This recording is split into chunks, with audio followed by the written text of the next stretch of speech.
வழக்கு விசாரணைக்கு அஞ்சி அமித்ஷாவோடு சமரசம் செய்து கொண்டு டெல்லிக்கு சும்மா தான் போறேன்னு சொல்லி எல்லாரையும் ஏமாத்திட்டு யாரிடத்திலும் எந்த ஆலோசனையும் பெறாமல் பாஜக கூட்டணி என்று இவர் அறிவிப்பதற்கு பதிலாக அமித்ஷா அறிவிக்கக்கூடிய ஒரு நிலையை உருவாக்குறது மூலமாக அதிமுகவில் இருக்கக்கூடிய அந்த ஹீரோ இமேஜ், ஒரு லீடர்ஷிப்புக்கான அந்த இமேஜை ஒரு சல்லியான்னு ஒதுக்கிட்டாரு.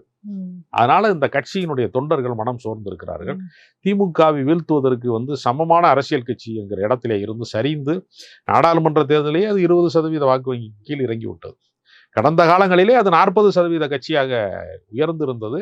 அது பாதியாக பலம் குறைந்து விட்டது. இப்பொழுதும் அதை பற்றி கவலைப்படாமல் தன்னை தற்காத்துக் கொள்ள வேண்டும், தன் சொத்துக்களை பாதுகாத்துக் கொள்ள வேண்டும், தன்னை சார்ந்திருக்கிறவர்களை மட்டும் பாதுகாத்து கொண்டால் போதும், வழக்குகள் வராமல் இருந்தால் போதும், மீண்டும் அதிகாரத்துக்கு வரலைனாலும் பரவாயில்ல என்கிற காம்ப்ரமைஸில் அவர் பாஜகவோடு கரைந்து போகிற ஒரு முடிவை எடுத்துட்டார்.